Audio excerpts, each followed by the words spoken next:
morning. Tanong ko lang muna dun sa tatlong lead. Ano yung take-away nyo from your characters na sa tingin nyo makaka-relate din yung mga millennials, yung mga ka-age nyo? Yung take-away nyo. Sa characters nila, anong mga... Are we asking them kung ano yung good points na pwede Yes. makarelate ang millennials? Yes po. Okay, Joshua, anong magandang character ni Vince para makarelate kami mga millennials? Diyos. Ay,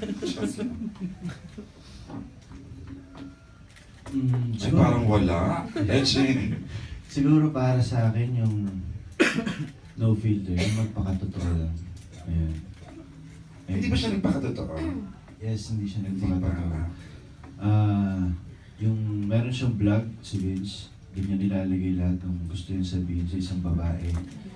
Lalo kay Kat. Maasip na siya ng vlog ko.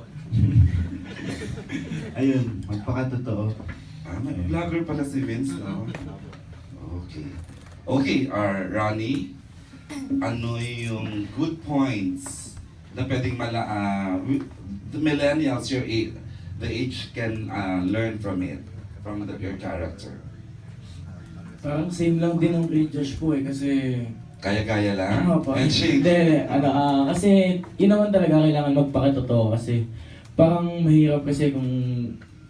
Di ba parang hindi mo kaya, lalaki ka pa naman, parang hindi mo kaya hirap yung sarili mo, kumbaga parang wala kang katawagin. Parang Actually, wala, mas tama yung sa'yo, tama dikit sa trailer kasi nagulat ako. Kasi lumalabas naman yung character mo sa trailer na Opo. gano'n eh. Doon ako nagulat kay Vince na, may gano'n din pala siyang part sa pelikula. Okay, thank you. Si Julia.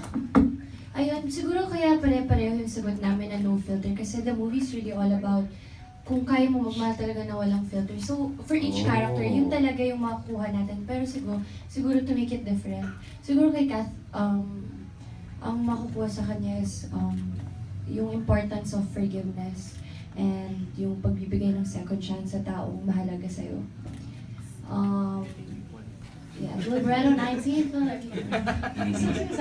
Pero yun ang makukuha at matututunan nila kay Kath sa movie. Siyempre, hindi na namin spoil kung bakit kailangan may forgiveness sa aspect sa movie. But that's a revelation also. Okay. Joyce? I think may ano pa si Joyce, may follow-up. Kasi aside from MMFF, yung film nyo ay mapapanood din internationally. Ay, may schedule ka na? Talaga? Apo. So, anong reaction lang po? Okay ka lang, Derek. Ano ba nangyari? Okay. Okay. Reaction, okay. Ako, ngayon ko lang nalaman eh. Papalabas pala sa international.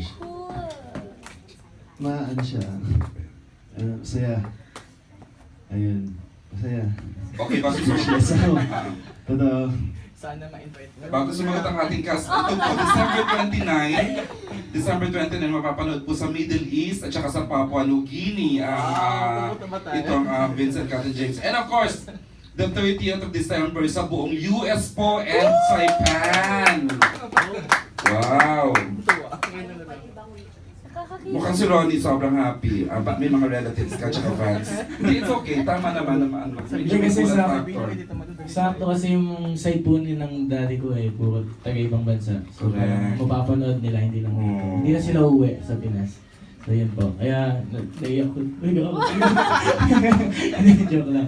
Ayun po, masaya, sobrang saya. Sobrang saya po. Jul, ikaw alam ko namang